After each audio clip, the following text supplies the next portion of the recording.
Alright fellas, now Andrew Tate just faced off against Chase DeMoor in what was one of the biggest aura gambles of all time. His brand has been built upon him being the top G, previous world champion kickboxer, so after his rise to fame he wanted to re-enter the world of combat sports. And Misfits Boxing gave him the platform to do so.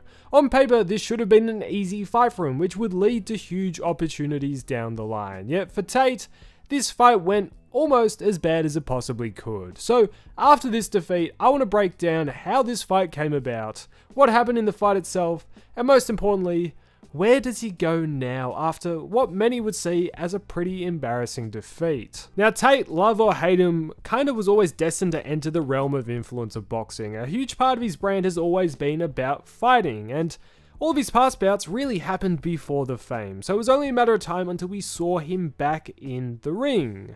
We most likely would have seen it sooner, maybe against Jake Paul like it was teased, if it wasn't for his ongoing legal proceedings, but a respite in court dates and a lift on a travel ban has allowed him to finally re-enter the ring. I would have expected him honestly to host his own promotion, but with KSI seemingly stepping back from boxing, the management of Misfits went looking for new major stars, and seemingly they decided to put their bet on Tate. Tate took the deal that was offered, became the apparent CEO, and the stage was set for a seemingly long reign. All he had to do now was get through Chase DeMoor. Now Chase is known by the broader boxing community as the bloke from these clips, although prior to boxing he was most known by his appearance in the reality show Too Hot to Handle. He crossed into the influencer boxing world and ever since has always been a bit of a meme. The main reason Tate chose to fight him was because he held the Misfits heavyweight title, and after watching his previous fights, on paper, it should have been a fairly easy night for Tate. Although it would prove to be anything but. From the opening bell, it was clear both lacked boxing fundamentals. Tate was more aggressive in the opening round, but even then, he really struggled to land anything. His use of the jab early looked decent, but it was quickly evident he wasn't much quicker in the speed department than DeMoor, while also his karate low hand sort of stance left him pretty open. Although once upon a time it did work for him in kickboxing, add 10 years, more muscle mass and less speed, and it's a bit of a recipe for disaster. Round 2, we saw more of the same, yet this was the round the clinching really started. Tate probably won these opening 2 rounds, but after this, it was all downhill for him. From this point, it was the battle of fatigue, and for Andrew, he was certainly losing that battle. In round 3, Chase really started to utilize the clinch to his advantage, piling his weight on Tate to further tire him out, which allowed Chase to land massively telegraphed looping uppercuts, which hurt Tate. The rest of the fight was just more of the same, 90% clinching and 10% Chase landing something. Tate really had no answer, and by the end of the fight looked pretty battered and bruised. The self-proclaimed top G that many thought would show up and show out, didn't. Tate ended up losing on points, and outside of being knocked out, this was the absolute worst case scenario for him. As I said earlier, it was an all-time aura gamble, and losing against a reality star who has been previously mocked by the wider boxing community doesn't really do wonders for him. Although I wouldn't say I'm a fan of the bloke, the one thing I do give him respect for is seemingly taking the loss on the chin. He made no massive excuses, and in the post-fight presser gave Chase his credit. Unlike other big influencers who have tantrums after losing points decisions, he took the loss on the chin and gave his opponent respect, which was a pleasant surprise. This loss does leave him in a bit of a pickle though. Where does he go from here? Well, I think win or lose, his time in the influencer boxing game would have been limited anyway. His legal troubles would have made his influencer boxing career simply difficult. Even if he gets let off the Romanian judicial control without getting charged, the UK wants to eventually extradite him, and even if he beats all of those potential charges, bottom line, it's gonna take up a lot of his time, which makes it hard for him to be consistent in the ring. I would have assumed to deal with this uncertainty that their plan would have been have this fight then go on to something mega.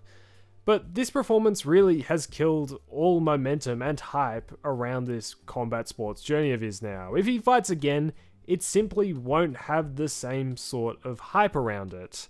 And if he does take another fight, I don't want to see him fight at heavyweight. As you get older, you do naturally put on more weight. Primarily, he used to fight at light heavyweight, and really he shouldn't have jumped up to heavyweight for his first fight back. I understand it because that's where the biggest fights are, but really his style depends on his speed and reactions, and I think the weight was a real factor in slowing him down, whilst additionally I can now see why the Till fight wasn't made immediately, because simply Tate wasn't ready. Honestly, overall, I don't see how he carves a path in this influencer sphere moving forwards.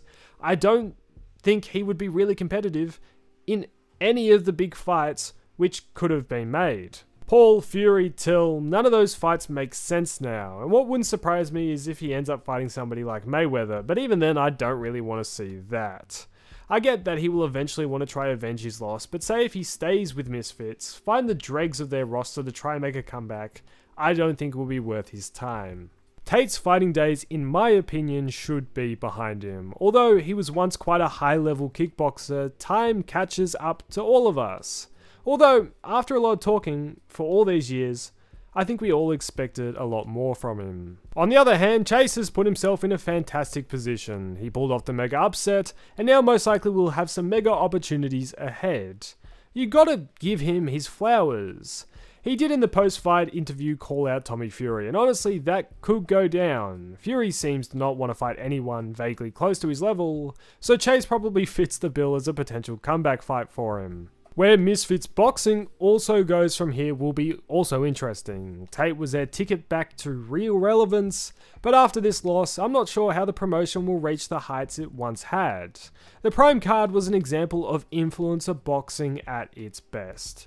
But with the cards now filled with influencers who aren't known to the casual punter, you do question where does the show go now. KSI doesn't seem to want to box anymore, Logan is wrestling, Tate's future is uncertain, and Fury doesn't seem keen to jump in the ring at all. So you're kinda left with Darren Till and Fox the G. Like the current roster, you aren't going to get those mega events that we were once used to. But who knows, KSI could come back, they could all of a sudden sign some other big names, and only time will tell really how the show goes on. Yet overall, I think no one expected what went down tonight to happen. Tate certainly shocked the world with how truly average his boxing was. How he comes back from this, I don't know. I do give him credit for getting in there and giving it his best shot, but if I was him, I would really consider hanging up the gloves for good.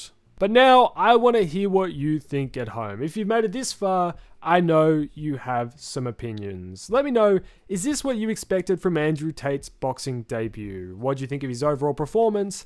And what do you see being next for him? Let me know all your thoughts in the comments down below. I love reading every single one of them. If you did enjoy the video though, please make sure to like and subscribe, as it really does a ton to help the channel. Yet, thanks for watching fellas, and as always, I'll catch you in the next one.